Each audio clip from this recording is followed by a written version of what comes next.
Dear friends, आज की video के अंदर हम romance as a literary genre के टॉपिक को अंडरस्टैंड करने वाले हैं।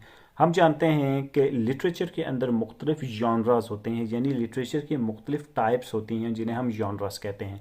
उनमें एक इम्पॉर्टेंट जॉनरा जिसको हम आज अंडरस्टैंड करने वाले हैं वो रोमांस का जॉनरा है। तो वक्त ज़ाया ना किए बगैर वीडियो को कर लेते हैं start. Etymologically, romance comes from Anglo-Norman and Old French romance, which means story of chivalry and love.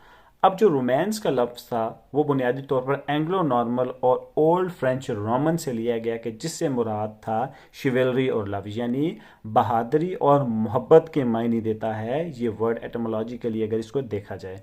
अब दो डेफिनेशंस जो मैंने सिलेक्ट की हैं कि आपके कंसेप्ट को मज़ीद बेहतर तौर पर इंडोर्स किया जाए वो ये हैं। Romance is a narrative genre in literature that involves mysterious adventures and spiritual story line where the main focus is on quest, chivalry and bravery. A romance is a narrative genre. Romance एक narrative genre है, यानी इसके अंदर narration होती है, events को narrate किया जाता है। दैट इन्वॉल्व्स कि जिसके अंदर होता है mysterious, adventurous and spiritual story line. ठीक है, इसके अंदर जो स्टोरी लाइन होती है वो मिस्टीरियस होती है, इसके अंदर एडवेंचर्स होते हैं और इसके अंदर स्पिरिचुअलिटी का भी टच आपके पास होता है। और इसमें जो मेन फोकस होता है वो किस चीज़ पे होता है? क्वेस्ट, शिवलरी एंड ब्रेवरी, ये तीन चीज़ें हैं उसके ऊपर फोकस होता है। सेकेंड डेफिनेशन देख लेते हैं। Romance involves plot centre on love and adventure. अब रोमांस के अंदर क्या होता है? एक नरेशन होती है। नरेशन किस बेस पर होती है? प्लॉट की बेस पर होती है। किसी भी लिटरेरी वर्क का प्लॉट क्या होता है? उसका सीक्वेंस ऑफ इवेंट्स होता है। ठीक है, तो जो सीक्वेंस ऑफ इवेंट होता है यानी जो प्लॉट होता है रोमांस के अंदर वो लव और एडवेंचर दोनों पर बेस करता है। वो समटाइम साइमल्टेनियसली दोनों पर बेस करता है, समटाइम इंडिविजुअली दोनों पर बेस करता है। अब एक बहुत इंपॉर्टेंट क्वेश्चन जो कि लिटरेचर के स्टूडेंट्स जो हैं उनको हमेशा टीज करता रहता है कि रोमांस और रोमांटिसिज्म में क्या फ़र्क है। आइए इस क्वेश्चन को एड्रेस करते हैं।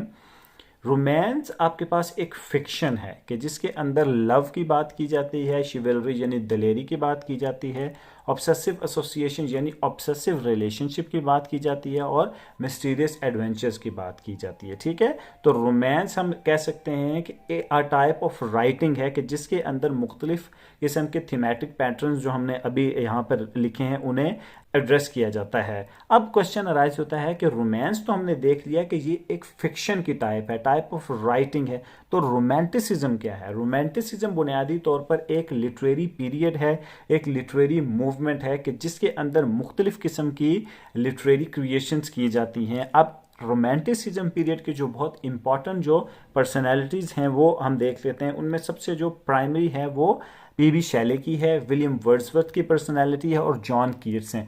जॉन कीट्स एक बहुत ही नौजवान और बहुत ही ज़्यादा डायनामिक किस्म के पोइट हैं। आपको मैं रिकमेंड करता हूं कि उनकी जो कलेक्शन ऑफ पोइट्री है उसे आप लाजमी अंडरस्टैंड करने की कोशिश कीजिएगा। अगर आप उसे डीपली अंडरस्टैंड ना भी करें तो एक दफ़ा आप उसको रीड आउट ज़रूर कीजिएगा, ये बहुत ही ज़्यादा प्लेजरेबल आपको एक्सपीरियंस देगा। अब रोमांसिस के टाइप्स की बात करते हैं, यानी रोमांसिस की टाइप्स कैसी हैं और इनके थीम्स क्या हैं।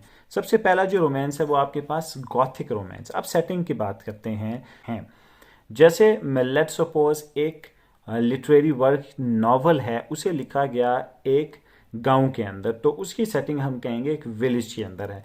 मीनवाइल एक सीन चेंज हो गया और हम शहर की तरफ आ गए तो हम कहेंगे कि उसकी सेटिंग जो है वो विलेज से निकलकर सिटी में आ गई है।